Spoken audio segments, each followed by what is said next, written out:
Hey, Frankie. There you are, brother. Hey, man. How are you? Look how slick your hair is. It needs a haircut. Yeah, I got too much hair right now, so I'm overdue for a haircut. I feel you. You see that every day when you look in the mirror. If you don't slick it up, it looks totally crazy, right? Yep. Yeah, exactly.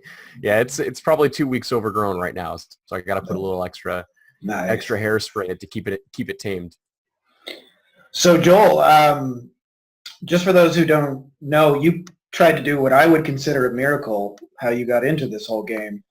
Is from what I can tell, you tried to teach engineers how to sell. And I'm actually an engineer myself. That's what I went to school for. So I understand how hard of a job and what miracle work that really is. Um, as well as just a really high praise to you. And one of the really high level masterminds I'm in, one of the questions somebody asked was, how do I get done webinars? And about 7 people said your name, which is an extremely high compliment to the great work you're doing. So firstly, welcome and thank you for connecting. Yeah, man, I appreciate it. So I gotta correct you a little bit. So I'm not teaching engineer. I didn't teach engineers how to sell. I was Mm-hmm. just trying to sell to engineers, which is Got it. probably Equally bad. it's probably not as difficult, or it's probably more difficult to teach engineers how to sell than it is to sell to them. But both are extremely difficult. Yes. Yes. It needs just the right amount of technical stuff while you have the whole, sales copy and messaging. Yep. So that's a pretty interesting career journey. And I think probably it made you very good very quickly dealing with such a difficult audience. One thing I wanted to ask you is like, obviously you've been doing this in a broad range of topics. You've seen a whole lot of people across a lot of webinars. Like, what are some of the things that you see like people doing kind of the big mistakes, the things they're doing religiously wrong time and time again that, they come to you to get help with? Yeah, so in webinars, specifically, the common mistake that I see people make when writing their own webinars and creating sales pitches and doing trainings with the intent to sell something at the end is they fall victim to something that I call the expert's curse, which is a lot of the people, like 99.9% of the people that I deal with are experts, meaning they are entrepreneurs who are trying to um, monetize their expertise, monetize their information, and make a living from teaching, inspiring and giving some sort of transformation. So knowing that, they're mostly selling courses or programs to help facilitate that transformation. A webinar is an excellent vehicle to try and attract more of those types of clients, but the biggest mistake that I see people do is they fall victim to this expert's curse, which is they try and teach way too much inside of their sales presentation. So for example, if they've got a course at the end that they're trying to sell on the webinar, they try and condense the entire, let's say it's a 6-week program that they're trying to sell. They're trying to condense that all into about 60 minutes. And it becomes way too complicated. They're like, oh, well, I need to teach everything that I've got in my program in 60 minutes or 45 minutes during my content. And it just becomes way too much information and people get confused. And the rule that I follow religiously when I help people create webinars is a confused mind doesn't buy. And when you distill that, it really means stop teaching too much. And so Yeah. Yeah. your goal in a webinar and any sort of sales presentation, really any sort of sales letter, sales vehicle, is inspiration and desire. Those are the two main things that you are trying to get across in your sales vehicle.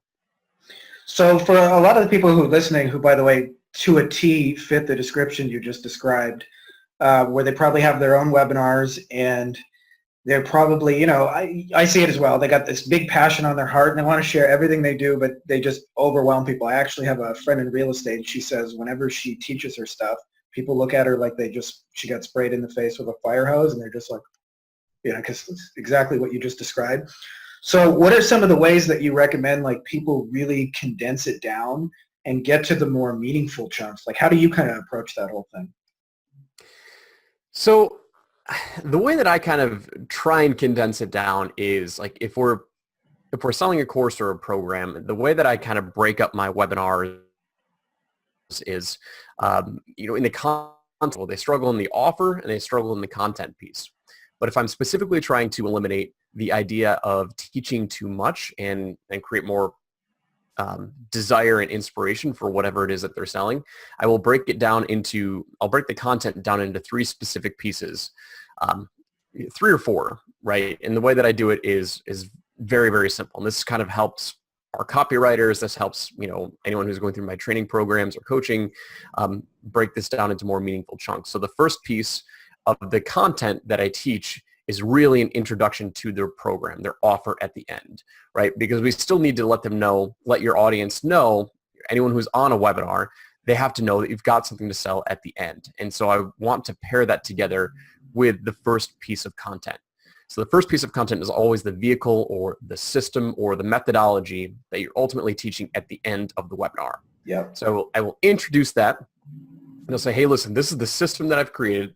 This is the model. This is the methodology that I believe is going to help you achieve X result, right? Mike Dillard does a very, very good job in this with his List Grow webinar.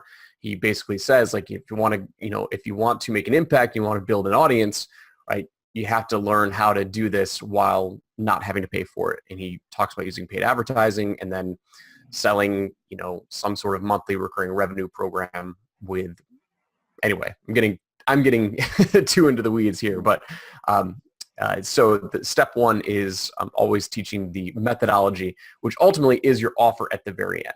Right. So we do that. We bring that up at the very, very beginning of your webinar, and we say, this is the model. This is the method. So any subsequent piece of content after that, whether it's 2 or 3 pieces, and I don't really go more than that, the next 2 or 3 pieces of content that you are teaching are all objection handling sequences to why that first piece of content, which is your model, why it won't work for your audience, right? So what's going on in their mind? Why do they not think that model is going to work for them? So, for example, one of our top performing webinars, which just did over $10 million last year, was a how to build a business on Amazon, right? So step number 1, we were talking about, we introduced how their method was backwards from everyone else that was selling Amazon training programs. So we introduced the model, introduced the method, and then by the time we got to the end of that first piece of content, the audience naturally had like 2 or 3 questions in their mind. Yeah, but what if, right? That's the main statement that I'm always trying to extract. Like, what are they saying what if to? Or yeah, but to? And then those are my next 2 pieces of content. So for them, it was, here's my system. And then it was, yeah, but how do I find my distributors, right? So in content piece number 2, I'm teaching them how to find their distributors. Then once they understand that finding distributors is easy and they can get access to hundreds of distributors and tens of thousands of products, their next yeah, but was, yeah, but how do I find profitable products? Like I have 100,000 products that I need to go through right now. Not all of them are going to be profitable. How do I do that? And so we taught those 3 pieces of content, and we got them to believe that it was possible for them, and it crushed. It was one of the top performing webinars that we have ever created, and we followed that formula, and it works time and time and time again. Yeah, it's actually, I'm sure, obviously been an inspiration on you as well. Russell Brunson and his Expert Secrets, follows a really similar model that has a lot of the same principles. And I love how you're incorporating like really old school copy, not just, because the deeper principles behind it that really make a lot of sense, because I'm sure you could write a great sales letter, and webinars are just a vehicle for you. I'm curious to know about what you learned from webinars that went the other way, because I don't know about you, but I've had some pretty shitty webinars over the year where I was sure I was going to make millions, and then I hit play and it didn't quite work out like I planned. So like, what are some of the kind of hard lessons you've got along the way? So some of the hard lessons are understanding what is webinar worthy and what is not. So probably the hardest lesson you ever want to learn is relating to your offer, like making sure that people actually want to buy something from you now. And you have to have an offer. Like if you're going to spend the time, a webinar is meant for scale, right? Like if you're trying to put your time and effort into a webinar, you want to make it a mass conversion tool. Right. Yes. And you want it to be a front-end customer acquisition method. So if you're selling a course or program, over $500, $1,000, $2,000, like a webinar is a great way to enroll people consistently because you're getting them to spend time with you, building that bond, building that trust. But the hardest lesson that you'll ever learn is not creating an offer that people want to buy now, right? And not aligning your offer with something that people actually want now. So lots of times people will come to me and they're like, hey, Joel, I want to build a webinar for X, Y, and Z. And early in my days, I would say, okay, cool, let's map it out, let's work it out. But now, as you spend more time in direct response marketing and you spend more time in any space, you start to look at certain triggers of is it webinar worthy? Do they have a good offer? 9 times out of 10, when I'm working with a client, the number one thing that I focus on is the offer, right? It's like, okay, cool. You want to sell a course on how to help people level up in their career, right? Is it something that people actually want to do? Or like, is there a specific pain that they want to solve now?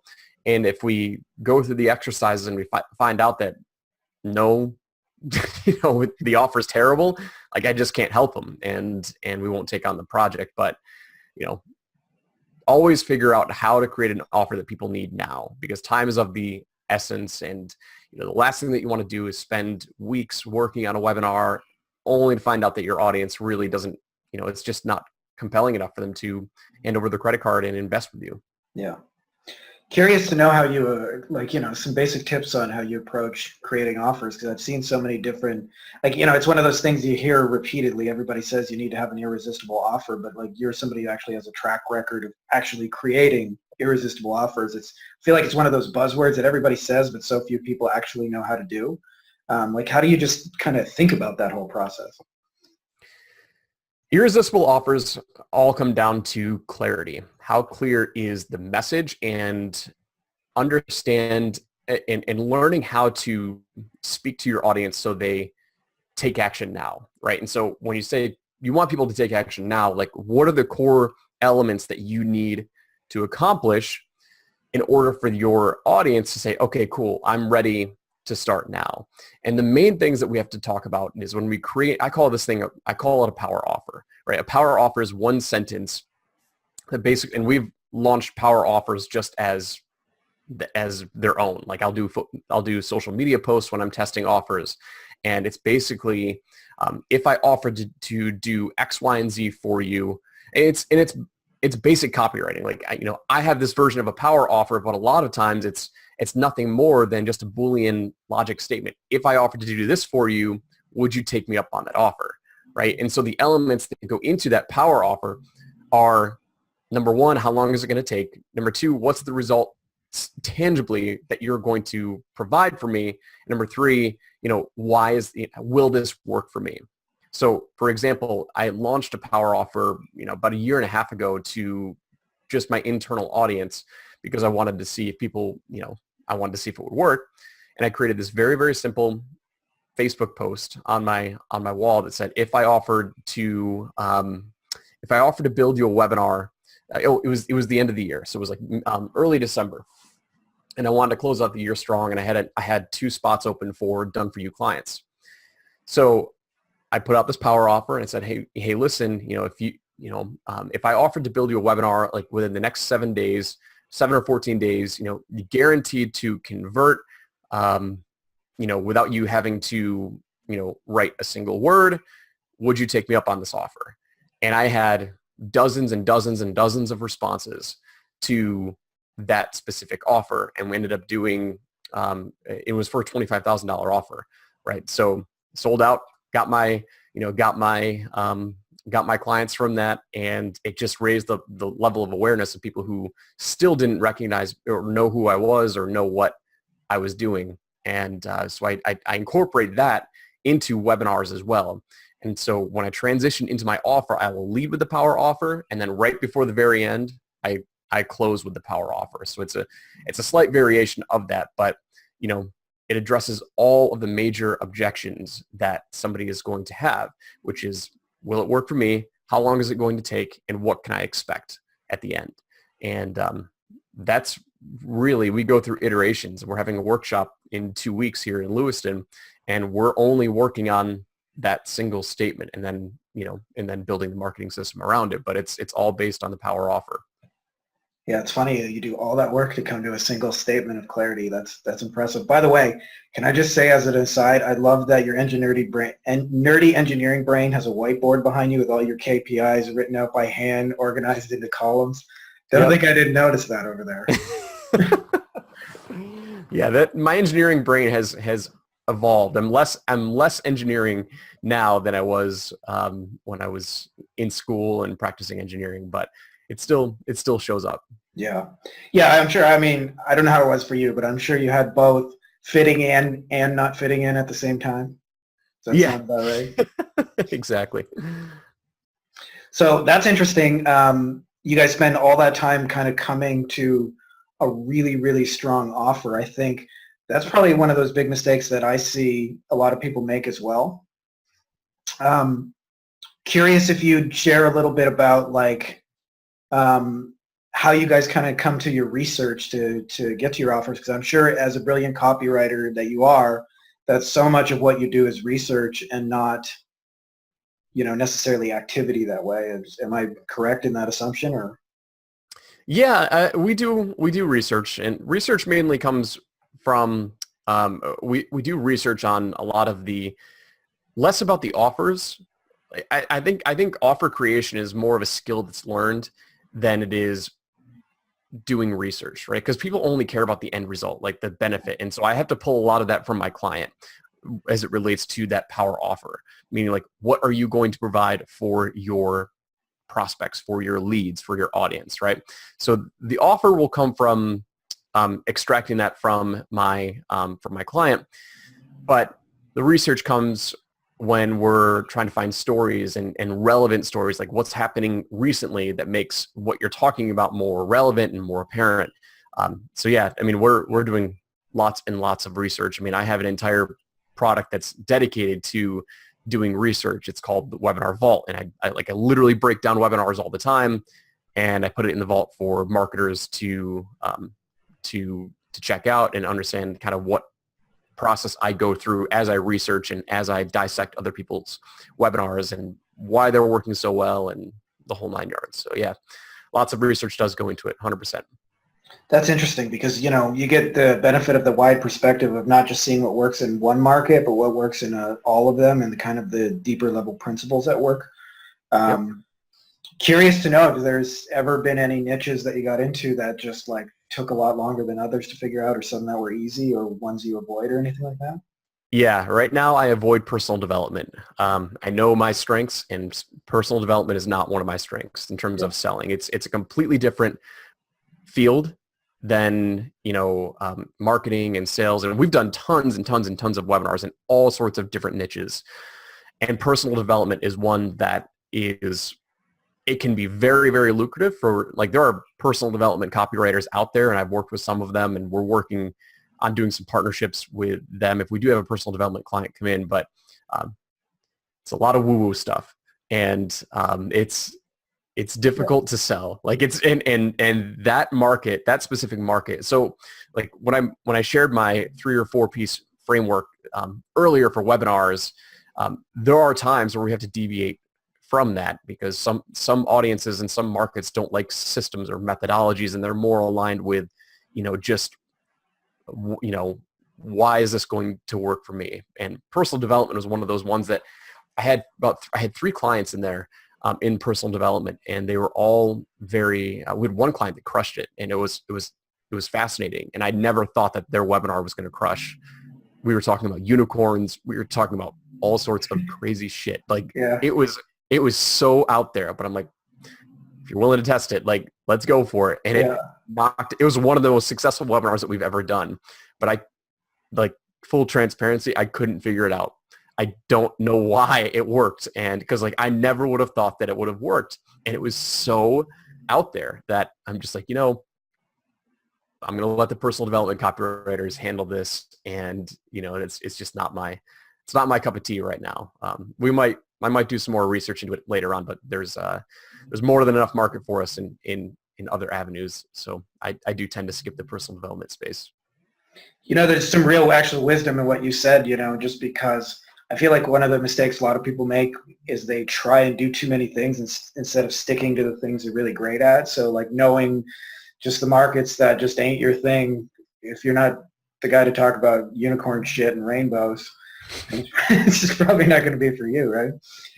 So well, it was also the when I was working on those projects, that was the full realization that there's a difference between frameworks and formulas. And I'm not really big on formulas because I think people get locked into a box when they follow a formula. Yeah. But I fully support frameworks because frameworks give you the creative ability to expand and kind of build upon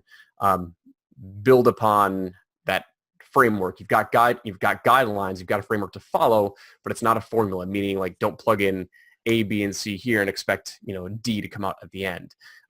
A plus B plus C equals D. Like that's not what I like to follow. And so there is a distinction between formulas and frameworks. And that's why we always try and teach a framework for our webinar training versus a formula, because you still have to have some creative capacity to think outside of a box. Like, oh, my market needs to hear this, right, versus following A, B, and C. So anyway, that was the biggest realization, because that personal development stuff, I mean, it was tough. It is tough. They don't necessarily fall into that rigid formula. It's nice to know you're still human like the rest of us. I just assumed you sat there like a webinar god, just on your pedestal all day long, just making magic. It's nice to know that we all still face some difficulties along the way. So I think probably, Joel, this has been super amazing. I know you got a hard stop coming up, and I like to keep these kind of short, and this has been amazing. For anybody listening, you've given them a framework for how to understand a webinar, how to really think outside the box, how to address objections, what you're trying to accomplish. Let's make them an offer. Tell them where they can get more about you and what they can expect and why they want to get it and how long it's going to take to get them that result. So I'll just make a very soft offer. You can head over to thewebinaragency.com. We've got lots of stuff going on over there. If you're a marketer and you want to learn more about webinars, or if you're even writing webinars for your clients, you can sign up for the Webinar Vault, which is my research file. I try and put a new webinar up there every month or so, and they're usually about 2 to 3 hours of training where I'm breaking down the copy, the angles, the hooks, the email sequences, everything. I'm dissecting it and explaining why it works and how to apply it for your own business. So that's specifically for marketers or experts who just want inspiration for themselves. If you want help to craft your own language and your own webinar, your own sales message, we have a new group that's launching. It's not really new, but we're changing the angle of the group. It's called Experts Unleashed, and we're starting this challenge called Escape the Experts Curse, which is helping people get rid of this idea of trying to teach too much and identifying the core components of what you need to be talking about for your sales message. And so that group is over on Facebook. It's called Experts Unleashed. You can search it. And I also have 2 podcasts. One is called Sold with the Webinars, and the other is called Experts Unleashed. And so you can subscribe to those podcasts. There's lots of free stuff that you can search out from me, or hit me up on Facebook. So those are the ways that you can follow me. There you go. There's lots. And like I said at the beginning, I think the true testament is when you really network with really high-level people, like one of the masterminds I'm in. A true testament is when you ask who's the best person for blank, and you hear that name over and over and over. Usually you'll hear a couple, but even those people are usually pretty amazing. So it is an extreme vote of confidence when you get the same name. So Joel Erway, there's a reason you're here. Thank you so much for doing this, and go download his stuff and connect with him, because it's, like I said, it works. Appreciate it, Frankie. It was an honor. Thanks for having me on. Dude, you're so cool.